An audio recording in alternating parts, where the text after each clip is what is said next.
Thank you for joining me today. It's Brian Gubernick, and welcome to the No Days Off podcast, where we believe that every single day brings a new opportunity to get better.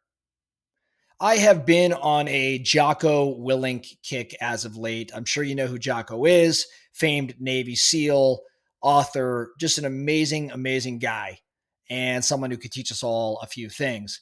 And as I'm on this Jocko kick, I'm reading different quotes of his. And one thing that I heard him share the other day, um, it got me thinking a bit. And I thought I'd share it here with this No Days Off Nation of ours. There is a saying from the Navy SEALs that I think is just a great leadership principle. And that saying is, two is one and one is none. Two is one and one is none. The title of today's episode. Now, when I first read that or heard it, I was really thinking that it had to do primarily with gear, like military gear, backup weapons or spare radio or extra batteries.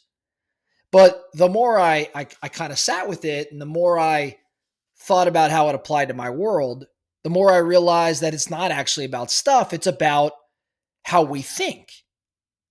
See, in combat, based on what Jocko was saying, I've never served, but what I understood from Jocko's message is you never trust that one thing will work. Because if that one thing fails and it's in a high stress environment, things often do fail. When that happens, you're screwed. One is not enough. In other words, you need redundancy.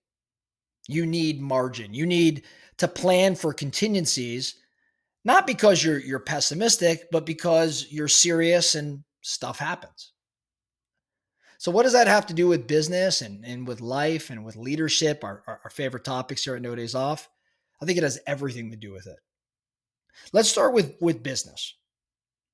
Imagine that you have one rock star employee, and that employee holds the keys to your operations. They know the systems, they run the meetings, they handle all the tough calls, but they're the only one who can do it.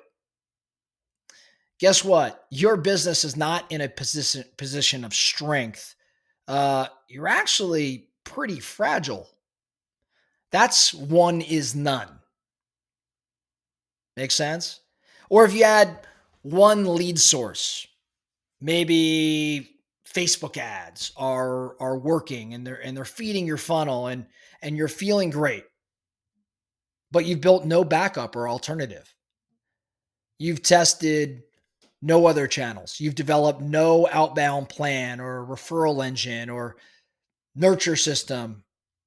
As a result, you're exposed. One is none. This shows up in leadership too. If you're the only one who knows the vision, the only one casting it, the only one driving accountability, you're not actually building a team. You're kind of renting one. I think the strongest leaders multiply their capabilities through people and through processes and preparation. They don't rely on a single tool or a single channel or a single plan. They have backups. They built contingency plans. They cross-train. They ask the question, hey, if this fails, then what? Let's take this into life. Let's think about it, how it applies in life. Let's think about your health, for example. If your plan for staying fit relies entirely on one gym or one workout time or one method, you're actually one disruption away from quitting. For example, what happens when you travel and you don't have access to that gym or that one workout time or that one method? Or what happens when your schedule changes?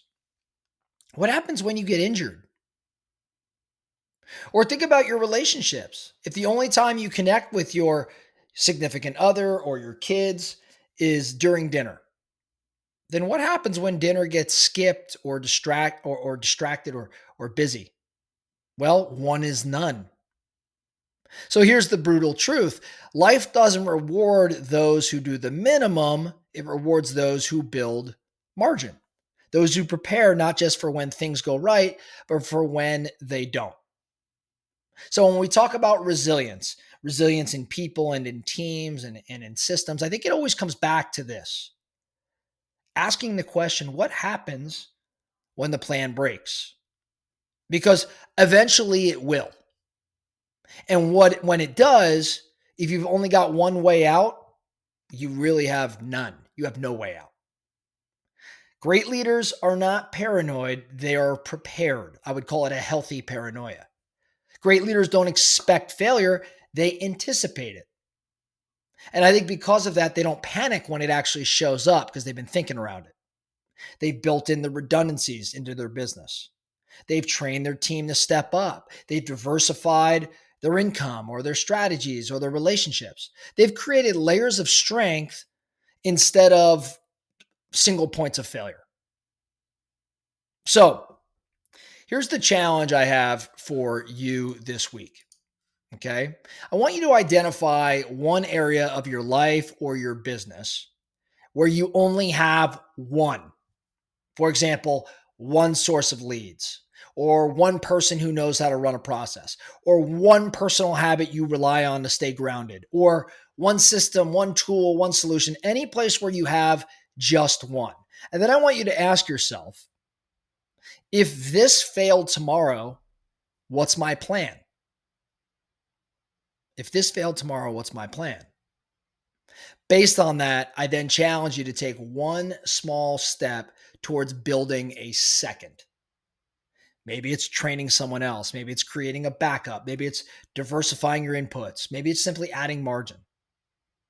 Because again, remember, two is one and one is none. So don't just be strong. I want to make sure that you are in fact prepared. That's all we have for you today, the No Days Off podcast. Thank you so much for listening. And remember, every single day brings a new opportunity to get better. So let's get after it.